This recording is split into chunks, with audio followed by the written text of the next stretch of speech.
బొమ్మ బురుసుకు స్వాగతం. సాధారణంగా ఒక పొలిటికల్ ఇంటర్వ్యూ చేసేటప్పుడు, ఒక పొలిటికల్ పర్సనాలిటీని ఇంటర్వ్యూ చేసేటప్పుడు హిస్టరీ చెప్పి ఆయన పేరెవరు, ఎవరిని ఇంటర్వ్యూ చేస్తున్నాం అన్నది ఇంట్రడ్యూస్ చేస్తాం. కానీ ఇక్కడ ఈరోజు ఒక రివర్స్ వెళ్తుంది. ఆయన పేరు చెప్తేనే హిస్టరీ. ప్రత్యేకంగా మళ్ళీ ఆయన హిస్టరీని మనం ఉపమానాలతోనూ లేకపోతే చాలా బైట్స్తోనూ మనం చెప్పాల్సిన అవసరం లేదు. ఆయనే none and only, one and only Brahmam Chowdary. నమస్కారం అండి. నమస్కారం. ఖమ్మ కార్పొరేషన్ చైర్మన్గా బాధ్యతలు తీసుకున్నందుకు మీకు శుభాకాంక్షలు. థ్యాంక్ యూ అండి. బొమ్మ బొరుసు నుంచి ఇంటర్వ్యూలో థ్యాంక్ యూ. ఇప్పటికే చాలా ఇంటర్వ్యూలు ఇచ్చుంటారు మీరు. కానీ నేను ఆశించేది ఏంటంటే మీ నుంచి విద్యార్థి నేపథ్యం నుంచి ఒక కొత్త ప్లాట్ఫామ్ మీదకి ఇప్పుడు ట్రాన్స్ఫార్మ్ అయ్యారు. సో ఆ ప్లాట్ఫామ్ మీదకి వచ్చిన తర్వాత మీ యాక్టివిటీ పార్టీకి సంబంధించి, మన స్టేట్ డెవలప్మెంట్ యాక్టివిటీకి సంబంధించి ఏంటి మీ ఐడియా, ఏం చేయబోతున్నారు అనేది నేను ఫ్యూచర్లో మీరు వేసుకున్న ప్లాన్ల గురించి నేను అడగదలుచుకున్నాను. దానికి సంబంధించి మనం ఇంటర్వ్యూలో బయట తీసుకుందాము. తెలుగుదేశం పార్టీ పవర్లో లేనప్పుడు మీరు పార్టీలోకి ఎంటర్ అయ్యారు. బహుశా నేను అనుకోవడం ఈ పార్టీ పదవిలో ఉంటే కనుక లేకపోతే ప్రభుత్వంలో ఉండుంటే కనుక ఏపీ స్టేట్ ఉమ్మడి ఆంధ్రప్రదేశ్ అభివృద్ధి చెందుద్దని ఒక నమ్మకంతో మీరు పార్టీలోకి వచ్చి ఉంటారు. ఆల్మోస్ట్ ఒక 20 years మీరు ఇందులో ట్రావెల్ అయిన తర్వాత ఇప్పుడు పార్టీ మిమ్మల్ని గుర్తించింది. మీరు అప్పుడు పార్టీని గుర్తించారు, ఇప్పుడు పార్టీ మిమ్మల్ని గుర్తించింది. How you feel? చాలా సంతోషంగా ఉందండి. కాకపోతే దీని వెనక మరలా చాలా అవమానాలు ఉన్నాయి. ఎందుకంటే మాది below middle class family. Guntur జిల్లా పల్నాడు ప్రాంతం, ఒక చిన్న రైతు కుటుంబంలో పుట్టినటువంటి వ్యక్తిని నేను. చిన్న వ్యవసాయ కుటుంబం. ఎవరైనా తల్లిదండ్రులు ఉద్యోగం కోసం పై చదువులు చదివిస్తారు. అదే ఉద్దేశంతో మా పేరెంట్స్ నన్ను చదివించినప్పుడు 2001లో నేను హైదరాబాద్ వెళ్ళటం, 2004లో మరి తెలుగుదేశం ప్రభుత్వం ఓడిపోవటం జరిగింది. అప్పుడే హైటెక్ సిటీ ఫలితాలు వస్తూ ఉన్నాయి అక్కడ. కానీ చంద్రబాబు నాయుడు గారు ఓడిపోవటం జరిగింది. నేను అప్పుడు degree second year, third year ఆ టైంలో. ప్రభుత్వం పోవటం, బాగా ఇబ్బందులు ఎదుర్కొంటున్నటువంటి పరిస్థితి రాష్ట్ర ప్రజలు. ఆ టైంలో మరి మా పేరెంట్స్ కూడా నేను హైదరాబాద్లో అప్పుడు డిగ్రీ హోటల్ మేనేజ్మెంట్ చదువుతున్నాను. ఆ సంవత్సరం వచ్చేసరికి హోటల్ మేనేజ్మెంట్కి 4 లక్షల రూపాయలు ఫీజు కట్టాం. అప్పుడు 4 లక్షల రూపాయలు నేను ఫీజు కట్టినప్పుడు మా ఊర్లో ఎకరం 36,000. 4 లక్షల ఫీజు అంటే దాదాపుగా 11-12 ఎకరాలు. 11-12 ఎకరాల పొలం అమ్మేసి పై చదువులు చదివిద్దామని చెప్పి మా తల్లిదండ్రులు నన్ను హైదరాబాద్ పంపిస్తే, చదువుకుంటూనే నాకేమనిపించిందంటే ఉడతాభక్తి సాయంగా మరలా తిరిగి రాష్ట్రానికి చంద్రబాబు నాయుడు గారు ముఖ్యమంత్రి అయితేనే, అప్పుడు ఉమ్మడి రాష్ట్రం ముఖ్యమంత్రి అయితేనే పెట్టుబడులు వస్తాయి, పరిశ్రమలు వస్తాయి, మంచి డెవలప్మెంట్ ఉంటుంది, వెల్ఫేర్ ఉంటుంది అనేటువంటి ఒక ప్యాషన్ తోటి చంద్రబాబు నాయుడు గారు ఓడిపోయారు. ఆ పరిస్థితుల్లో తనకి నాతోటి అయ్యేంత వృథాభక్తి సాయం, ఒక పీనట్ అంతా ఉంటుంది అని చెప్పేసి నేను హైదరాబాద్లో ఏ కార్యక్రమం జరుగుతున్నా కూడా, ఎవరు పిలకపోయినా కూడా ఒక కార్యకర్తగా చంద్రబాబు నాయుడు గారి మీద ప్యాషన్ తోటి, చంద్రబాబు నాయుడు గారి అభిమానిగా నేను హైదరాబాద్లో ఎక్కడ ఏ కార్యక్రమం ఉన్నా కూడా వాలంటీర్గా వెళ్ళి నేను అటెండ్ అయ్యేవాడిని. అదే టైంలో 2005 ఆ టైంలో చంద్రబాబు నాయుడు గారు మళ్ళా తిరిగి ఎన్టీ రామారావు గారి టైంలో తెలుగు విద్యార్థి సంఘం అనేది ఉండేది. చంద్రబాబు నాయుడు గారు అప్పుడే తెలుగునాడు స్టూడెంట్స్ ఫెడరేషన్ అని చెప్పేసి మరలా విద్యార్థి విభాగాన్ని నెలకొల్పడం జరిగింది. ఆ రోజున నాకు ఇది మంచి ప్లాట్ఫాము చంద్రబాబు నాయుడు గారికి పనిచేయడానికి. కార్యకర్తగా అయితే పార్టిసిపేషన్ వరకే పరిమితం అవుతున్నాము. కార్యకర్తగా కంటే కూడా ఇంకొంచెం ఎక్కువ టైం ఇచ్చి ఈ ప్లాట్ఫామ్ మీద కనుక బాధ్యత తీసుకుని పనిచేస్తే ఇంకా ఎక్కువ పని చేయొచ్చు అని చెప్పి ఆ రోజున 11-12 ఎకరాలు అమ్మేసి మరి ఆ డబ్బులు ఫీజు కట్టి మంచిగా చదువుకొని పాస్ అయ్యి మంచి మార్కుల నుండి కూడా మరి ఉద్యోగం వైపు వెళ్లకుండా చంద్రబాబు నాయుడు గారికి వృతాభక్తి సాయంగా ఉండాలనే ఉద్దేశంతో నేను ఆ రోజున రాజకీయాల్లోకి రావడం జరిగింది. ఆ రోజు మొదలైనటువంటి ప్రస్థానం 2004లో అపోజిషన్లోకి వెళ్ళిన తెలుగుదేశం పార్టీ మరలా తిరిగి అధికారంలో రావడానికి 10 సంవత్సరాలు పట్టింది. 2014లో అధికారంలోకి రావటం, అధికారంలోకి వచ్చే టైంకి మరలా మనకు అది ఉమ్మడి రాష్ట్రం కాదు, 10 సంవత్సరాల విభజిత రాష్ట్రం. పేరుకేమో ఆంధ్రప్రదేశ్ అనేది పాత రాష్ట్రం, కానీ అన్నీ ఇక్కడ కొత్త ఏర్పాటు చేసుకోవాల్సిన పరిస్థితి. మళ్ళా చంద్రబాబు నాయుడు గారికి రాష్ట్రం విడిపోవటం వల్ల అధికారం వచ్చినప్పుడు కూడా కష్టాలే. సో నాతోటి అయినంతగా నేను సహకరించాలి, సహాయపడాలనే ఉద్దేశంతో రాజకీయాల్లో తిరుగుతున్నప్పుడు మా గ్రామంలో ఉన్నోళ్ళు కానీ, మా చుట్టాలు కానీ, మరి మా పేరెంట్స్ ఎక్కడన్నా ఫంక్షన్‌లకి వెళ్ళినప్పుడు కూడా, "ఏంటి మీ అబ్బాయి మరి సరిగ్గా చదువుకోకుండా రాజకీయాల్లోకి వెళ్ళాడంట." హ్మ్. అప్పట్లో కొంచెం ఏంటంటే మంచి అభిప్రాయం ఉండేది కాదు. అవును. అవును. చదువుకున్న విద్యార్థులు రాజకీయాల్లో తిరుగుతుంటే అంత మంచి అభిప్రాయం ఉండేది కాదు.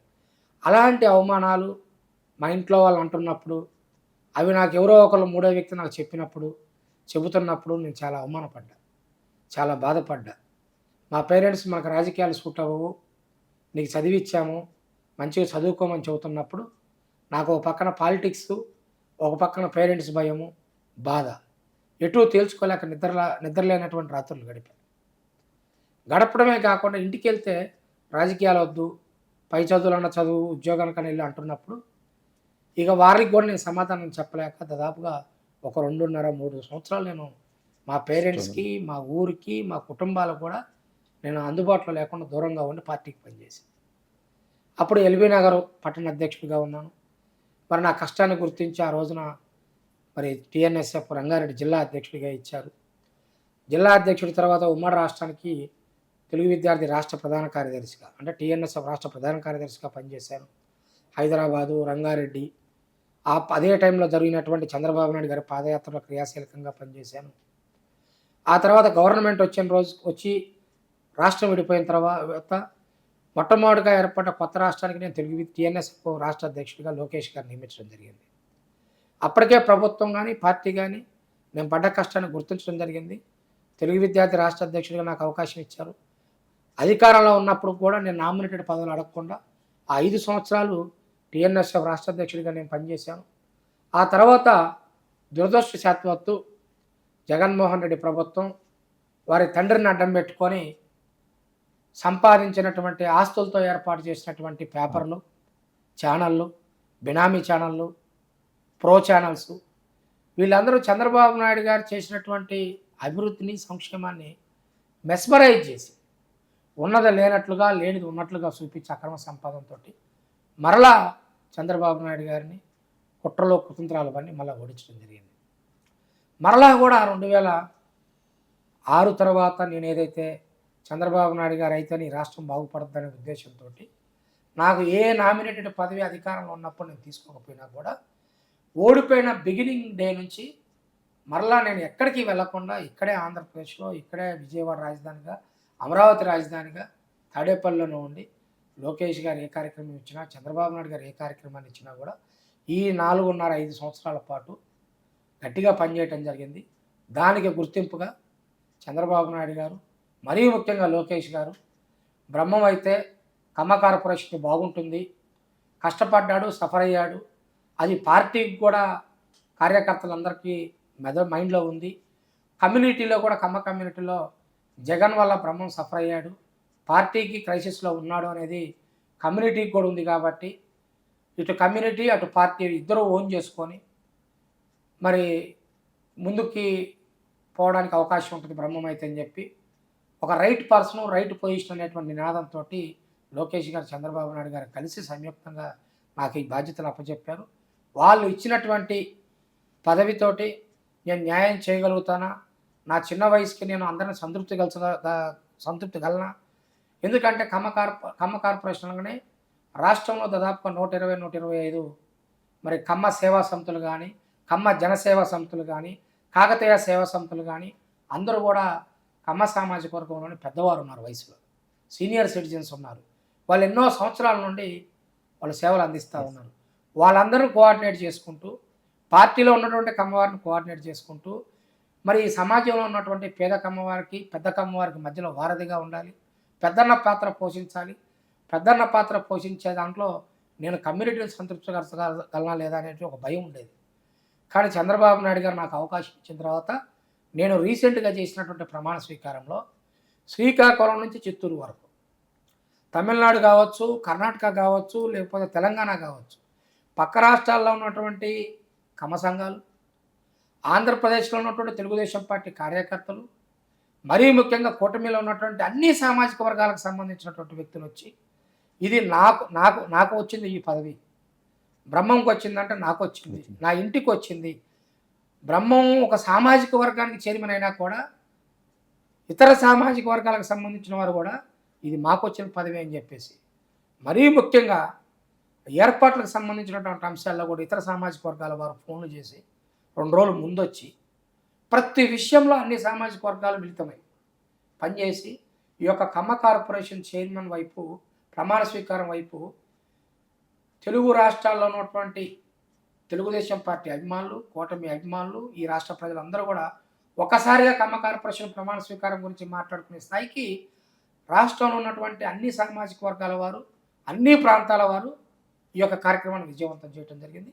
అది చూసిన తర్వాత చంద్రబాబు నాయుడు గారు ఏ నిర్ణయం తీసుకున్నా, లోకేష్ గారు ఏ నిర్ణయం తీసుకున్నా లోతైనటువంటి విశ్లేషణ చేస్తారు, లోతుగా ఆలోచిస్తారు, రైట్ పర్సన్కి రైట్ పొజిషన్ ఇచ్చారు అని చెప్పేసి ప్రజలు మాట్లాడుకుంటా ఉన్నారు. మా బోర్డు డైరెక్టర్లు అదే ఆశాభావంతో ఉన్నారు. ఖచ్చితంగా ఏ ఉద్దేశంతో అయితే చంద్రబాబు నాయుడు గారు, లోకేష్ గారు నాకు ఈ కార్పొరేషన్ చైర్మన్ ఇచ్చారో దాన్ని ఫుల్ఫిల్ చేస్తాను. ఇక్కడ ఒక మీ మాటల్లో నాకు 2 ప్రధానమైన అంశాలు ఉన్నాయి. 2004 మీరు పార్టీ పవర్లో లేనప్పుడు మీరు పార్టీలోకి వచ్చారు. Now we are in 2026, 22 years. 22 ఇయర్స్లో ఒక స్ట్రగుల్డ్ బేస్డ్ మీద మీ పార్టీలో రన్ అవుతూ వచ్చినప్పుడు ఆల్మోస్ట్ ఆల్ ఇప్పుడు మీ మీద 22 కేసులు ఉన్నాయి. అంటే లేట్గా అనిపించట్లేదా గుర్తింపు మీకు?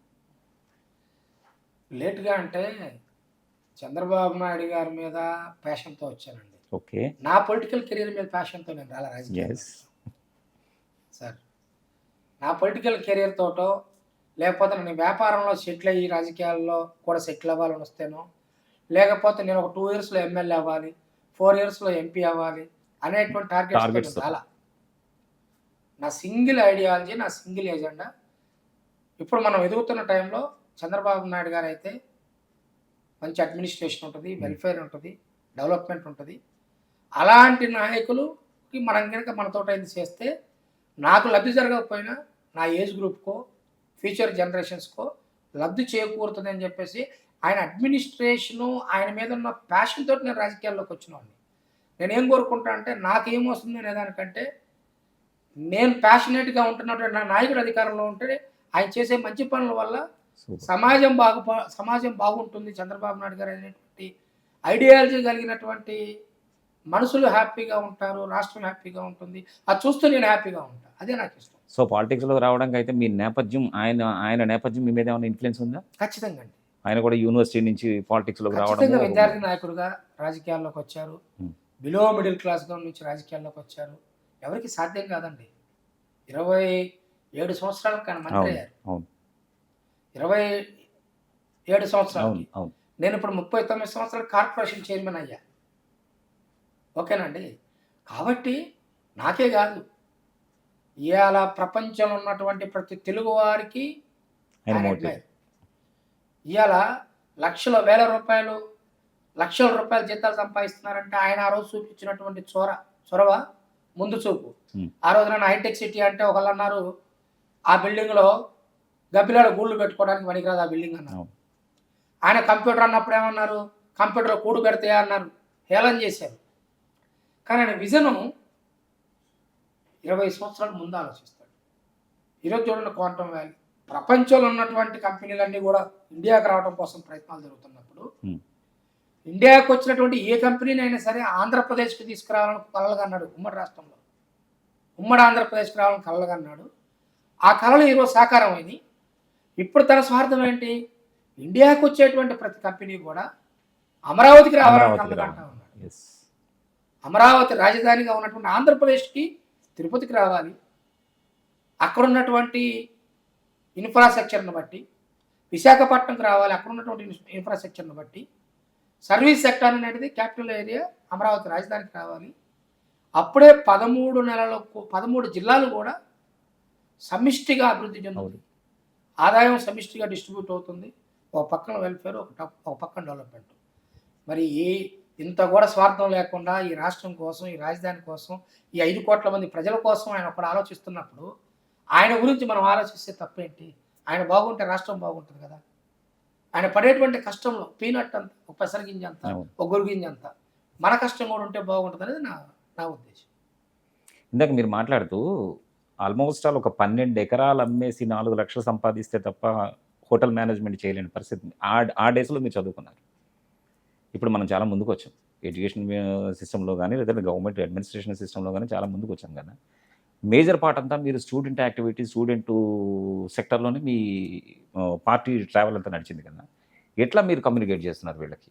అంటే మీరు ఏదైతే అప్పుడు ఫీల్ అయ్యారో, ఆ చేంజ్‌ని మీరు ఎట్లా చెప్తున్నారు ఇప్పుడు? ఆంధ్రప్రదేశ్ విడిపోయిన తర్వాత హ్మ్.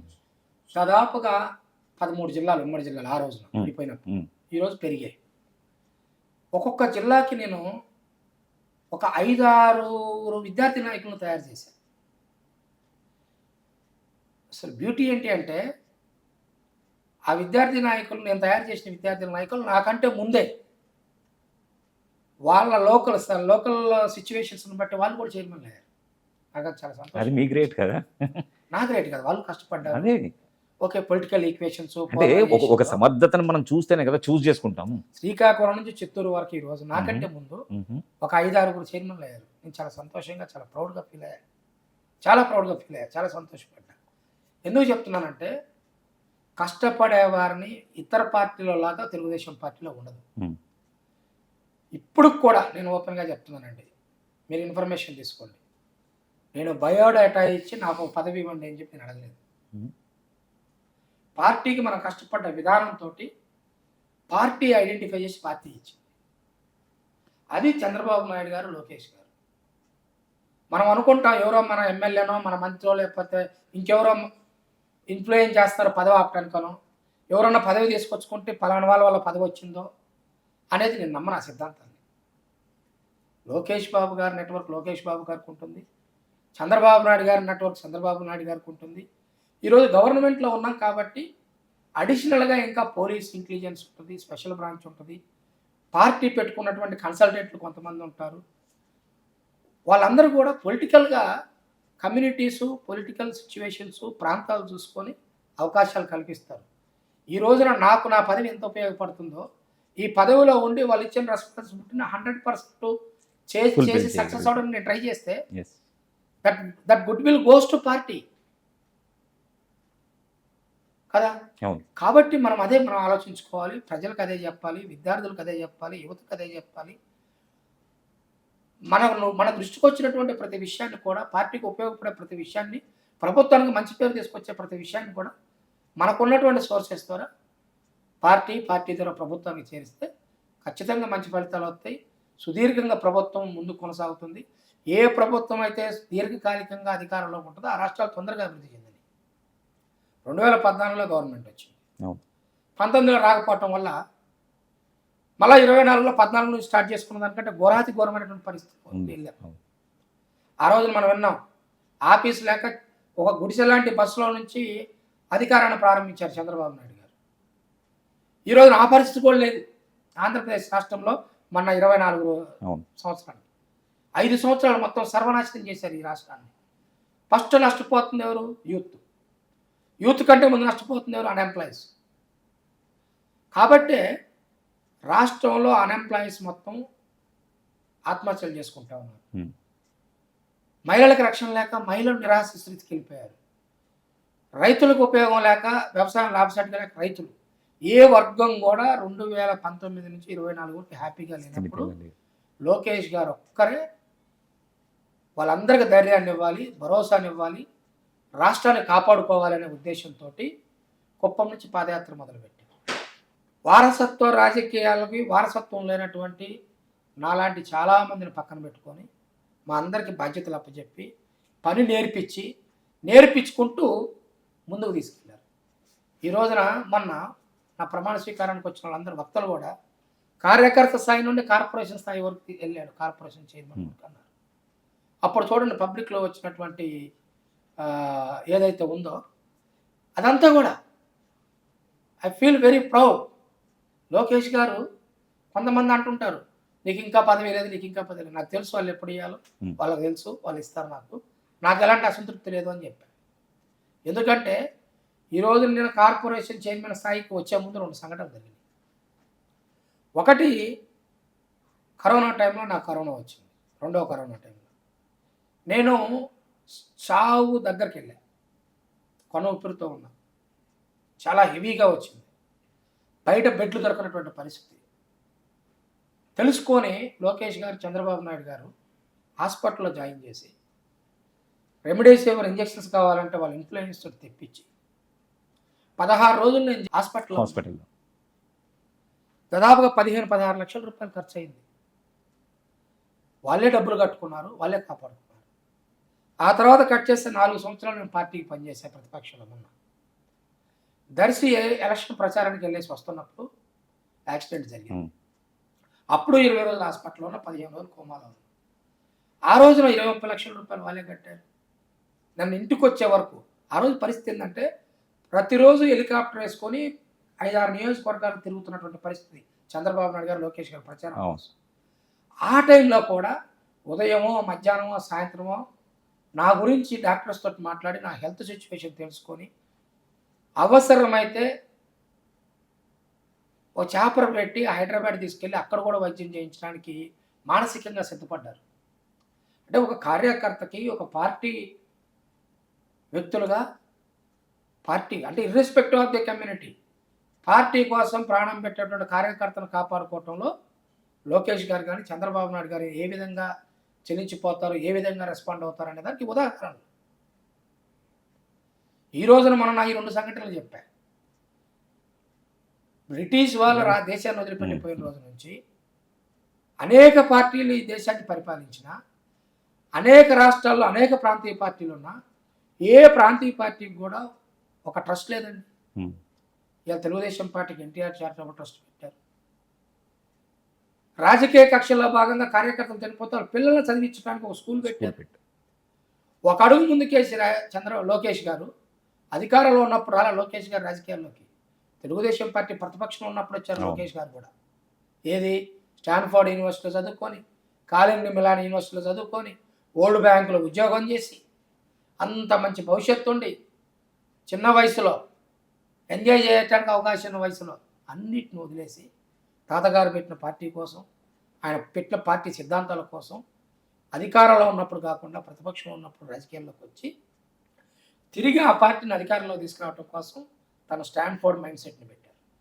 అందుకనే ఎవ్వరూ చేయని విధంగా కార్యకర్త సంక్షేమ విభాగానికి అధ్యక్షుడిగా ఉన్నారు. ఫస్ట్ ఆయన డైరెక్ట్గా వచ్చి టీడీపీ పార్టీలో జాతీయ ప్రధాన కార్యదర్శి అవలా కార్యకర్తల సంక్షేమ విభాగాన్ని ఏర్పాటు చేసుకొని తన మానస పుత్రికగా పెట్టుకొని ప్రతి కార్యకర్తకి ఇన్సూరెన్స్ చేయించారు. ఆ పదవిలో ఉన్న ప్రతి కార్యకర్తను హక్కును చేర్చుకున్నాడు. ఆ తర్వాత పార్టీలో కార్యకర్తలు, ద్వితీయ శ్రేణి నాయకులు, ప్రధాన నాయకులు చంద్రబాబు నాయుడు గారికి, శ్రీరామునికి హనుమంతుడితో లోకేష్ గారు తోడొచ్చారు.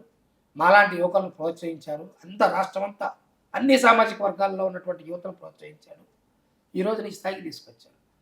తండ్రి కొడుకులు ఇద్దరు వాళ్ళ కుటుంబాలను వదిలేసి ఈ రాష్ట్రం కోసం వారిద్దరే ఒకరికొకరు పోటీ పడతా ఉన్నారు. కంపెనీలు తీసుకురావడానికి కానీ, పరిశ్రమలు తీసుకురావడం కోసం కానీ, వాటిని మళ్ళీ గ్రౌండ్ చేయటం, గ్రౌండ్ అయినటువంటి పరిశ్రమల నుంచి ప్రొడక్షన్ తీసుకురావటం, ఆ వచ్చేటువంటి ప్రొడక్షన్ నుంచి ఉద్యోగాలు ఇవ్వటం, ఉపాధి కల్పించటం, ఇవన్నీ కూడా వారు చేసే కష్టం ముందు మనం చేసేది ఉడతా భక్తి సాయం.